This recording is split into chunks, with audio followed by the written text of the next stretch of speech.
10 आज्ञाएं व्यवस्था विवरण की पुस्तक है। आगे से आप बाइबल को खोलना, पेज नंबर 222 पर 7वीं आयत से हम शुरू कर रहे हैं।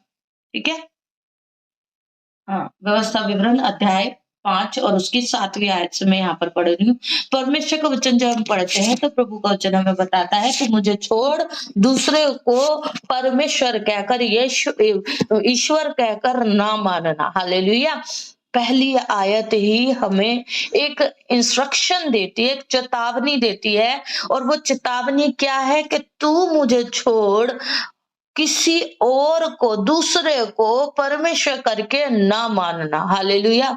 यानी कि अपनी ओर से जब हम परमेश्वर, जब हम आत्मिक स्पिरिचुअली कहीं पर कनेक्ट होते हैं तो हमारा मन, हमारा हृदय, हमारी आत्मा कहाँ पर जुड़ी हो?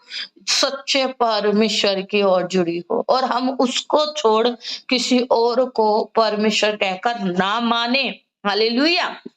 हमें प्रभु का अगला वचन कहता है, तू अपने लिए कोई मूर्ति खोद कर ना बनाना। और इसके आगे कुछ चीजें प्रभु ने खास लिखी हैं, ना किसी की प्रतिमा। जैसे कि हम जानते हैं बेबीलोन में नबूकदनेस्सर राजा की मूर्ति बनाई गई थी, बड़ी विशाल मूर्ति बनाई गई थी, और वहां के सभी लोगों ने उसको दंडवत किया था। परंतु 3 जन ऐसे थे जिन्होंने उसके आगे झुकने से मना कर दिया था, है ना। 3 लोग थे, शद्रक, ओबेदनगो, शद्रक, मैं एक नाम और भूल रही हूँ, प्रभु मुझे क्षमा करे। 3 नाम है वहां पर, है ना, जो प्रभु को, यहोवा को, सच्चे खुदा को प्रेम करते थे, जानते थे, और उसके अलावा वो कहीं पर भी दंडवत नहीं किए। उन्होंने मना कर दिया। उनको बोला गया, ताड़ना के रूप में उनको बोला गया कि तुम्हें आग की भट्टी में, जो राजा को दंडवत नहीं करेगा उसको आग की भट्टी में डाल दिया जाएगा।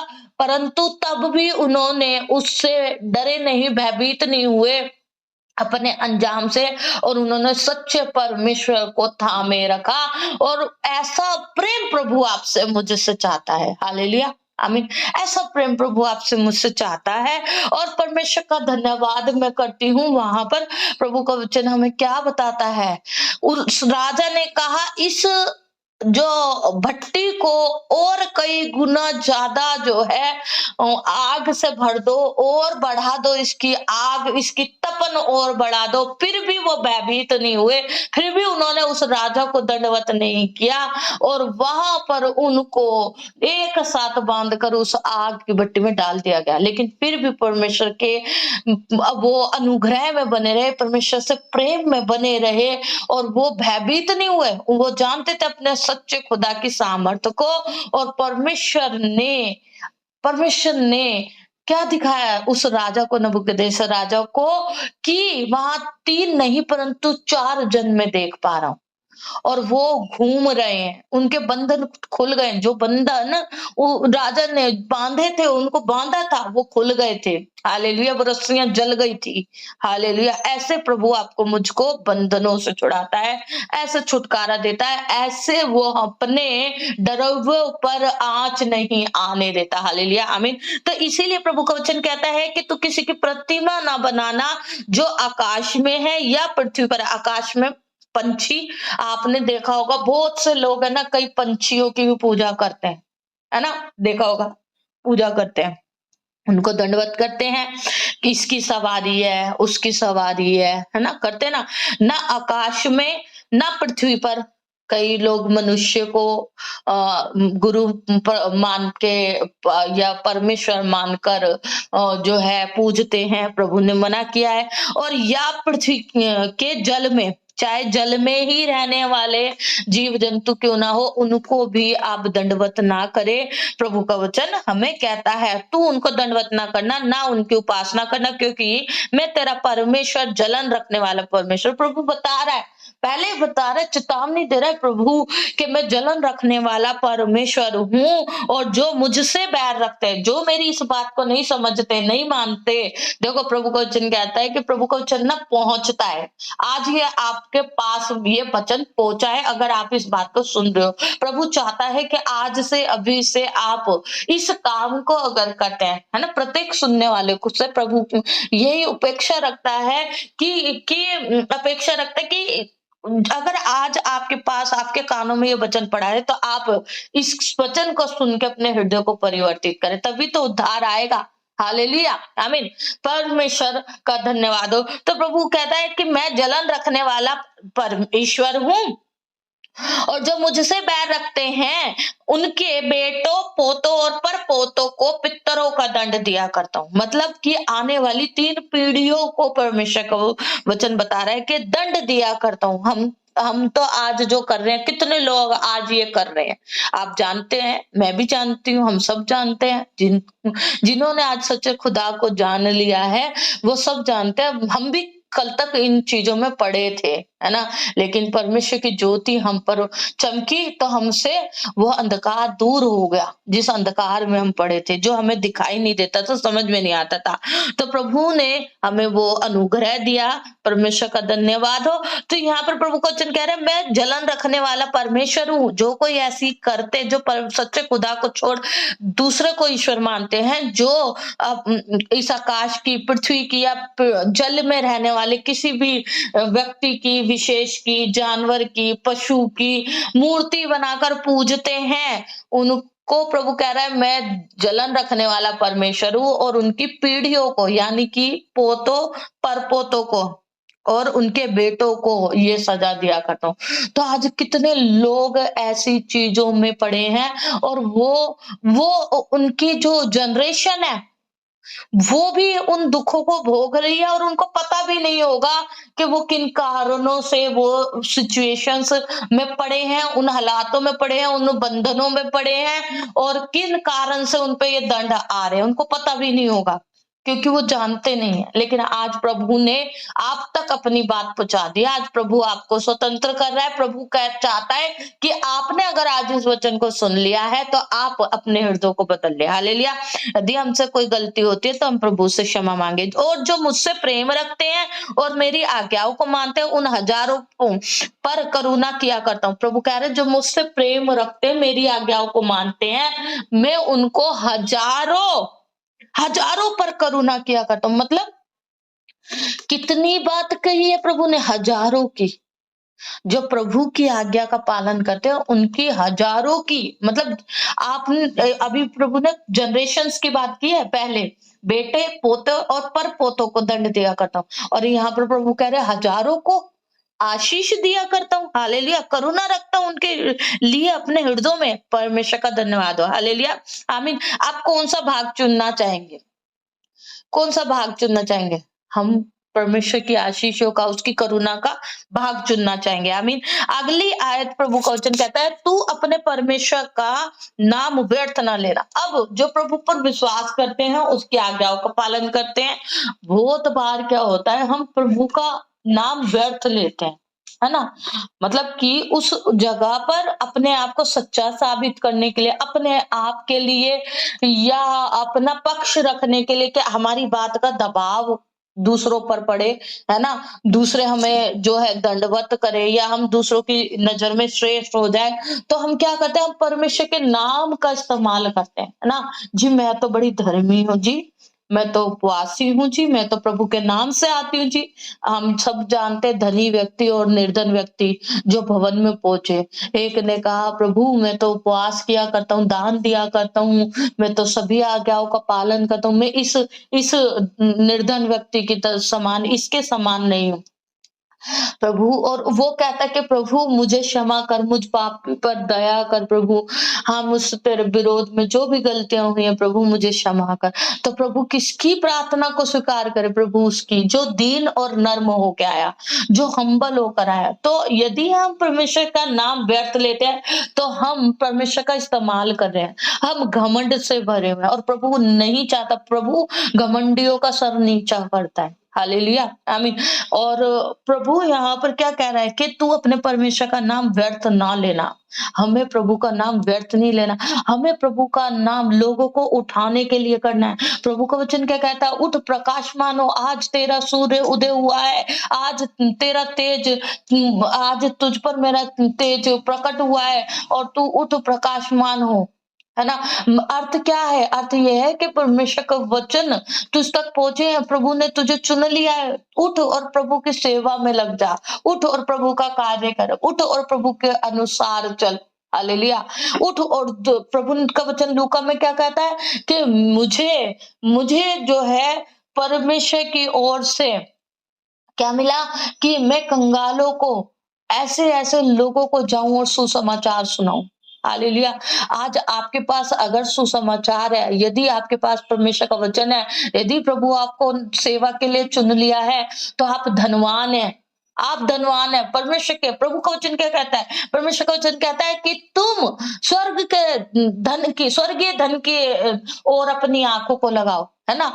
तो हमें कहाँ पर होना है? हमें प्रभु को चुनना है अपने हृदय में। हालेलुया, आमीन। परमेश्वर का धन्यवाद हो। आगे प्रभु का वचन कहता है तू विश्राम दिन को पवित्र मानने के लिए स्मरण रखना। तो वो मैं बता रही थी ना अभी, बहुत बार दुष्ट क्या कहता है कि हम संडे की कलीसिया को छोड़ दें। लेकिन जब भी दुष्ट मेरे को या बहन भारती को इस तरीके की चीज को लेकर आता है, तभी परमेश्वर का आत्मा वो मंदी वो जो लो है ना, प्रभु की आवाज धीमी होती है। क्यों? क्योंकि वो प्रेमी है ना? और वो धीमी आवाज जिसके कान होंगे वही सुन पाएगा। है ना? तो प्रभु को जब वो आवाज आती, धीमी आवाज, पवित्र आत्मा की वो आवाज, वो हमको कहती है नहीं, ऐसा नहीं करना, ऐसा नहीं होना चाहिए। प्रभु की महिमा तो हमें निरंतर करनी है। जब तक हमारी सांस है, जब तक हम जिंदा है, परमेश्वर की आराधना, उसकी स्तुति, उसकी महिमा हमारे हृदय से कभी भी बंद ना हो। क्योंकि अगर हम ऐसा करते तो हम अपने साथ, है ना? प्रभु ने कहा ना, तू मुझे छोड़ के सीखो ईश्वर करके। अगर हम प्रभु से दूर है तो हम कहाँ जाएंगे? हम किसके नजदीकी जाएंगे? अब आज नहीं तो कल, कल नहीं तो परसों वो भटक जाएगी भेड़। वो भटक के कहाँ जाएगी? वो संसार में मिल जाएगी। और वो नहीं करना है। अगर हम ऐसा करेंगे तो हमें मौका नहीं देना दुष्ट को।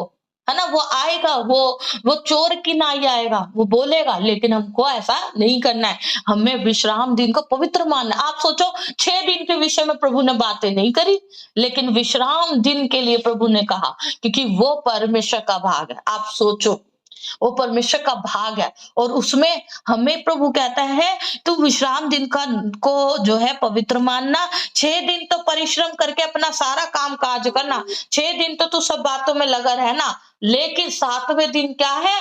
विश्राम दिन को पवित्र मानना। मतलब कि परमेश्वर के आनंद में, जो परमेश्वर ने दिया उसमें आनंदित होना, जो परमेश्वर को धन्यवाद देना, जो परमेश्वर ने तुझे दिया उसके लिए परमेश्वर की स्तुति के भजन गाना, उसकी आराधना करना, उसकी महिमा करना। हालेलुया! परमेश्वर का कोटि-कोटि धन्यवाद हो। परमेश्वर की महिमा हो। हालेलुया! आमीन। आगे मैं बढ़ती हूँ फटाफट से। और प्रभु का वचन कहता है, देखो आप ध्यान देना यहाँ पर एक और में बात। अभी ये 4 आयतों में ना परमेश्वर के विषय में बातें हो रही है। मैंने कल आपको बताया था ना, परमेश्वर ने माता-पिता का दर्जा बहुत ऊंचा रखा है। इसलिए बताया था क्योंकि परमेश्वर को पता है, परमेश्वर ने हमसे माता पिता के वाला ही तो प्रेम रखा है। हालेलुया! प्रभु का वचन क्या कहता है? तू अपने माता पिता का आदर करना। अपने बाद परमेश्वर ने माता पिता को जगह दिया है। आप समझ रहे हो? माता पिता को जगह दिया है कि तू अपने माता पिता का आदर करना। और परमेश्वर हमसे चाहता है कि हम अपने माता पिता का आदर करें। हालेलुया! क्योंकि प्रभु का वचन इफिसियों 6 और उसकी 1 से लेकर 4 तक आयत में हमें यही तो सिखाता है। क्या सिखाता है परमेश्वर का वचन? कि तू अपने माता पिता का आदर करना, है ना? और तू जो अगर अपने माता पिता का आदर करेगा, उसकी आज्ञा का पालन करेगा, तो इससे तेरा भला होगा और तू पृथ्वी पर अधिक दिन तक जीवित रहेगा। आमीन। हालेलुया! परमेश्वर का धन्यवाद हो। तो कितनी बड़ी बात है। ये परमेश्वर की योजना है। हालेलुया! जो आपको मुझको परमेश्वर ने चुन लिया है। आमीन। परमेश्वर का धन्यवाद। आगे प्रभु का वचन कहता है, तू खून ना करना, तू व्यभिचार न करना। आज व्यभिचार की दुष्ट आत्मा बहुत व्यापक रूप में पूरे संसार में काम कर रही है। आप कहीं भी चले जाओ, कहीं भी किसी भी देश में, किसी भी नगर में चले जाओ, किसी भी क्षेत्र राज्य में चले जाओ, आप देख पाएंगे आज ये व्यभिचार। और ये आज से नहीं है, ये आज से नहीं, ये बहुत पुराना चाल है दुष्ट के, बहुत पुरानी चाल है ये। वो बहुत पुराने समय से इस व्यभिचार की दुष्ट आत्मा को ना इस्तेमाल कर रहा है। आपको पता है, आप पढ़ना परमेश्वर के वचन को पुराने नियम में, और प्रभु का वचन बताता है कि मनुष्य इस तरह से खराब हो चुका था, आज भी हो रहा है। आज भी हम सोचते हैं आज हो रहा है, नहीं, ये कई हजारों साल पहले हो चुका है। परमेश्वर की नजर में ऐसा पाप है ना, और वो पाप, सब चीजें प्रभु क्या कहता है? प्रभु कहता है कि गलत है। प्रभु ने उस समय की जाति को खत्म कर दिया था, है ना। जब हम देखते हैं परमेश्वर के वचन में, तो वो मनुष्य मनुष्य से, तो क्या पुरुष पुरुष से, स्त्री स्त्री से, और बच्चे, यहाँ तक कि जानवरों के साथ भी वो दुष्कर्म किया करते थे। परमेश्वर ने उनका नाश कर दिया। परमेश्वर पछताया मनुष्य जाति को बनाकर। तो इसीलिए हमें इस व्यभिचार की दुष्ट आत्मा के लिए रोज प्रार्थना करनी है। हम, हमारे बच्चे, हमारा परिवार, कलीसिया इस दुष्ट आत्मा के चंगुल में ना फंसे। बहुत जरूरी है, बहुत व्यापक रूप में ये काम कर रहा है आज संसार में, है ना।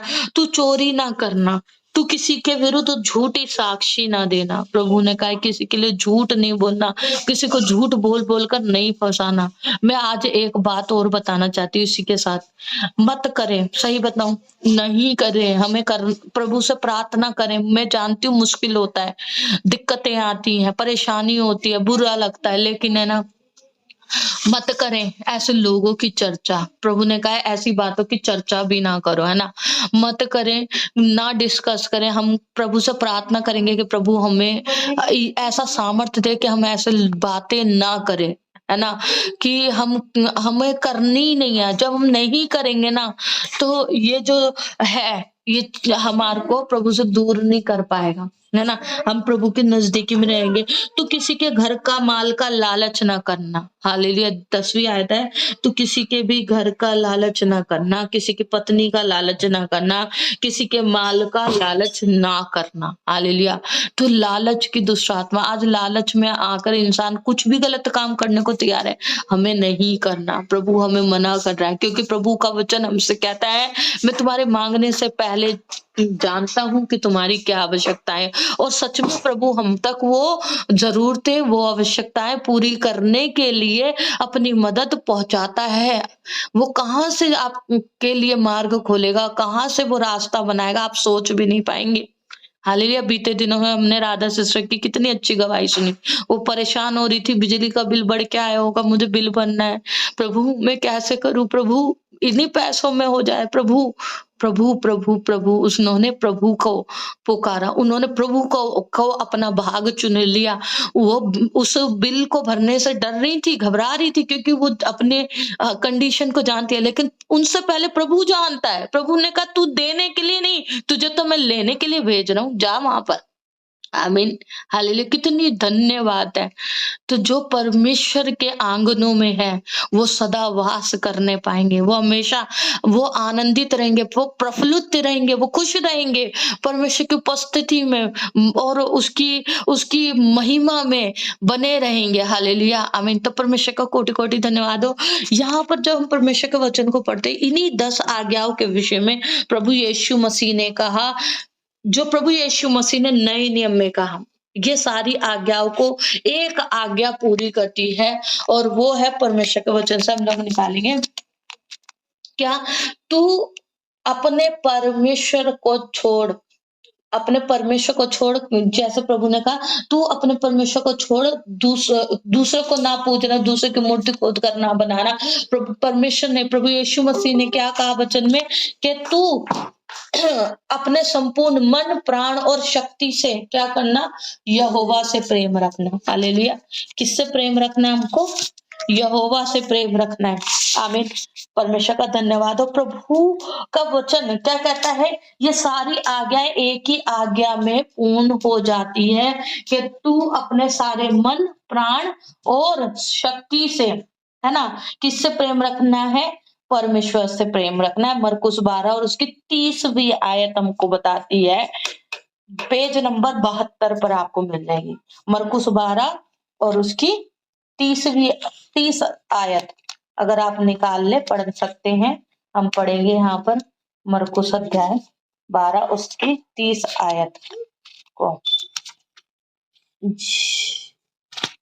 जी, भारतीय सिस्टर पढ़े जरा 30वीं आयत।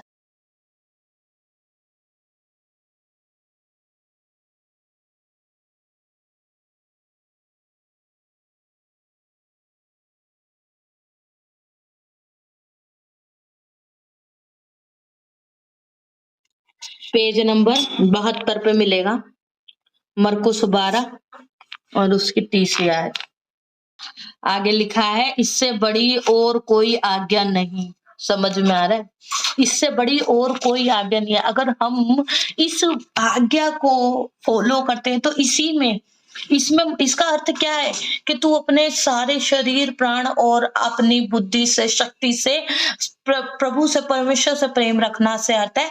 हर बात में हम प्रभु के सम्मुख जा रहे हैं, हर बात के लिए हम प्रभु को अपने समीप पा रहे हैं, हर बात के लिए हम परमेश्वर से प्रार्थना कर रहे हैं, है ना। इन 10 आज्ञाओं में भी प्रभु को ही हम सम्मान दे रहे हैं, और इन्हीं के समान प्रभु ने कहा सबसे बड़ी आज्ञा यही है ना, और इसके समान कोई नहीं। क्योंकि ये आज्ञाएं, ये 10 आज्ञा इस एक आज्ञा में पूरी हो जाती है। हालेलुया, आमीन। और इसी के साथ आगे प्रभु ने एक जगह पर यह भी कहा था कि तू अपने पड़ोसी से, मैं 30वीं आयत पढ़ रही हूँ यहाँ पर, सॉरी 33वीं आयत पढ़ रही हूँ यहीं पर, और उससे सारे मन, सारी बुद्धि और सारे प्राण और सारी शक्ति के साथ प्रेम रखना, और पड़ोसी से अपने समान प्रेम रखना सारे होम बलियों और बलिदानों से भी बढ़कर है। इसी के समान, इसी एक आयत के समान क्या है कि तू अपने पड़ोसी से प्रेम रखना। केवल पड़ोसी ही नहीं कि जी मैं तो 10/12 में रहते हूँ तो 10/11 वाले से ही प्रेम रखूंगा, वो मेरा पड़ोसी है, वही उसी के समान ही ये आ गया। नहीं, ये नहीं है ना। प्रभु ये नहीं कह रहा है, परंतु प्रभु का कहने का अर्थ है अपने पड़ोसी से, यानी जिनके संपर्क में आप लोग हो उनसे प्रेम रखना, बैर न रखना, ढा न रखना, उनके जो झूठी विरोध में झूठी बातें न करना। ये प्रभु हमें सिखा रहा है। क्यों? क्योंकि हम सब प्रभु की देह के अंग है ना। हम प्रभु ने हमें अपने समान, अपने स्वरूप में बनाया। हालेलुया, आमीन। परमेश्वर की महिमा हो। हम परमेश्वर का धन्यवाद करते हैं। प्रभु को सारी महिमा, आदर मिले, और मैं विश्वास करती हूँ आज का ये वचन हम सभी के लिए एक आशीष का कारण होगा, और परमेश्वर हमें अपनी आत्मा में बढ़ाता रहे। हम प्रभु के भजन गाते रहे, हम परमेश्वर के भवन में रहने वाले बने, परमेश्वर के नजदीकी में रहने वाले बने। जिस प्रकार दाऊद कहता है, हे प्रभु मैं प्रार्थना करता हूँ कि मैं तेरे भवन में सदा सर्वदा वास करता रहूं। हालेलुया, आमीन। हमें भी वही भाग चुनना है, क्योंकि दाऊद जानता है परमेश्वर की उपस्थिति में रहने वाले सदा आनंदित रहते हैं। परमेश्वर जो है हमारी हर प्रकार से रक्षा सुरक्षा करता है। हालेलुया, आमीन। तो मैं धन्यवाद करती हूँ, सारी महिमा और आदर पिता को देते हैं। परमेश्वर की महिमा हो। प्रभु मुझसे कोई भी भूल चूक गलती होती है तो मुझे क्षमा करे, यीशु के नाम से। हालेलुया, आमीन। धन्यवाद पिता का।